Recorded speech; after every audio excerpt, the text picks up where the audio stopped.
My name is Moon Petrie, and I guess this is a writing vlog now. Here we go.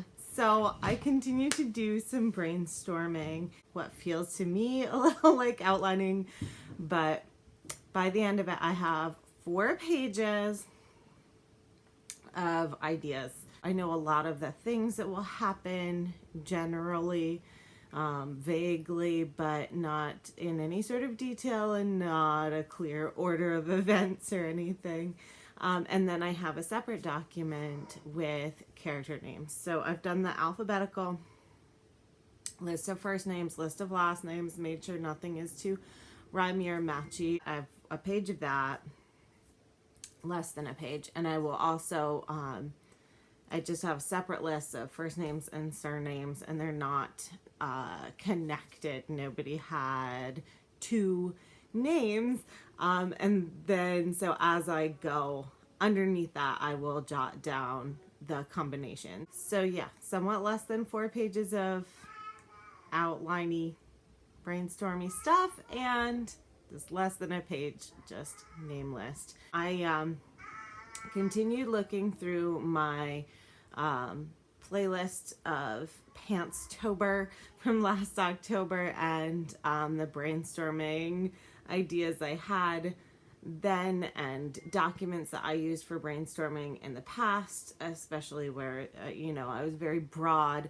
about things that I love and would love to someday write about, or tropes that I would like to use. Went through old documents looking at that stuff. I'm gonna leave a link again to the Pantstober playlist below in case during March you're planning an April Camp Nano project and would like some non-outline specific, non-prescriptive brainstorming ideas.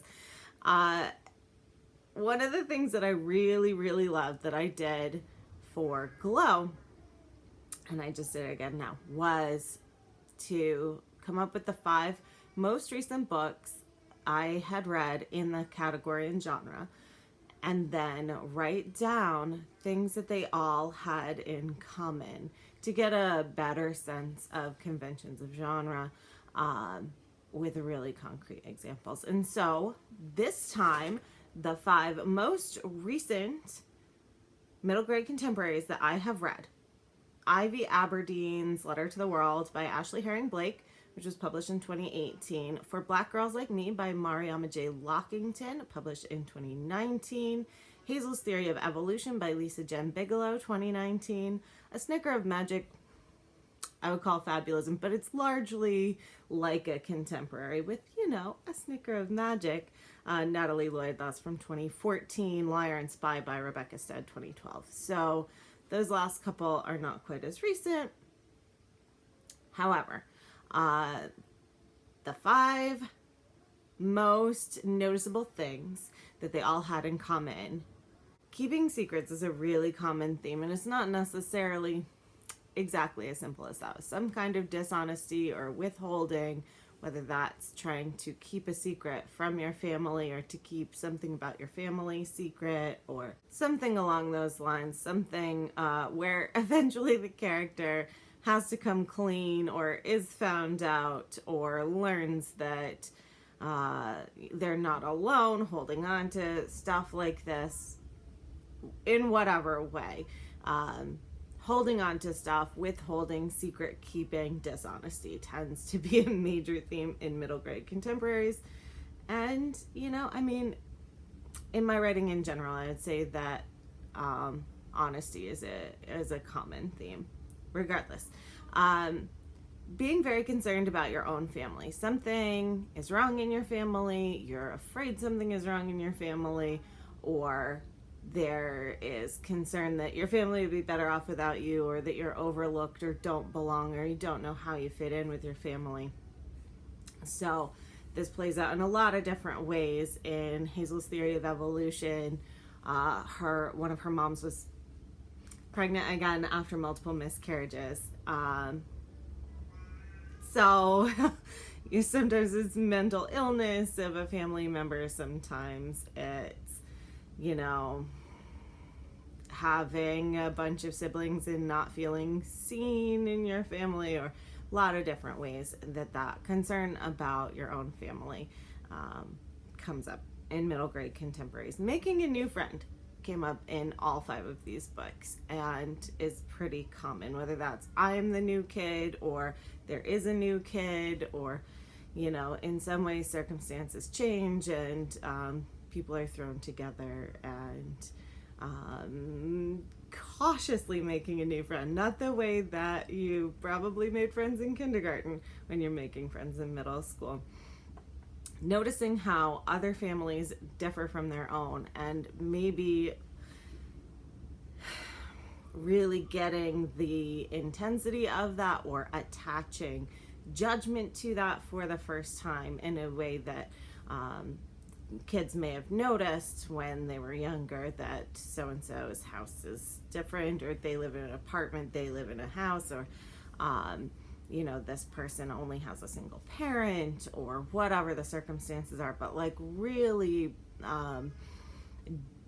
deep, meaningful awareness of differences in families, and attaching some sort of value or judgment to that as a middle schooler. So, or just appreciating something in a different family that you don't get at home, things like that.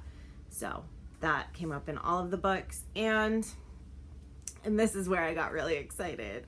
The main character having a special interest, or a talent, or an area of expertise. In Ivy Aberdeen's Letter to the World, she's an artist. She draws and illustrates and paints, and a lot of what goes on in the book is about the loss of her sketchbook and her special pens that she had saved up for so long. Her whole house was destroyed in a tornado, and this is what really matters to her. A snicker of magic. She's a word collector, loves words, notices words in a way that's a little bit magical. Hazel's theory of evolution, you might be able to tell from the title, she's really interested in biology, zoology, taxonomy. Very cool. And so it affects how the character sees things, and gives great opportunity for figurative language, for metaphors that would come up for the character because of their special interest. And I was like, what can I do? And I was thinking of possibilities.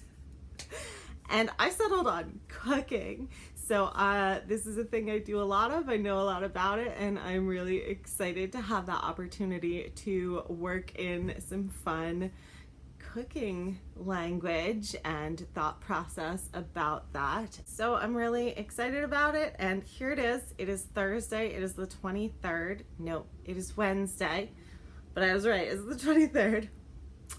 And I made a little calendar spread in my bullet journal. I didn't totally decorate it yet. I'm working on it, but I got it started, and here we are. It's not a Monday. It is not the 1st. It is not a nano month, and I started drafting today. I didn't even check. I'm going to estimate 400 words, and I'm going to put the actual number on the screen. I estimate I've written about 400 words so far, and I'm excited to get back to it. So I'm going to go see if I can occupy my children with something and write a little more. So I finished the spread in my bullet journal, and I am using 1 star for every 500 words, as I have done many times during nano events. What have I discovered from not starting on the 1st, not starting during a nano event? I am not as motivated. I am going more slowly. Is that okay? I mean, yes. as long as I keep going and eventually have a draft finished, then yes, it's gonna be fine. There were a couple days there when the baby did not nap at all, so I don't feel particularly bad about not making so much progress, but I am trying, and I'm good at not giving up. So I'll just keep muddling along. And the other thing that I feel like I learn fresh every time I start a new book is that tense issues abound every time I start a new book. So I actually considered writing this in present tense, and I wrote at least a handful of sentences here and there in present tense. I'm just trying to not go back and fix anything right now. But I think it's actually going to be in past tense. I'm just trying to tell myself it's okay. It's okay if it's slower. It's okay to take a little while to find the character's voice or figure out some of the things about how I will be writing, whether it's tense or, just general narration style. And I'm just trying to tell myself it's okay as long as I keep going. Trying to find the balance between just push ahead and get a draft going and feel it out and see how I want to be doing it so that I end up with a draft that's, just easier to revise. So trying to find the balance between the two. But at least I am working on it, and I'm gonna keep working on it. And I am already having a lot of empathy for my poor heroine who is having a rough go of it. So that is where I am at. I am also glad that it is now finally March. So until next time, I am Moon Petrie, and happy almost spring, at least almost enough that we can get our hopes up a little.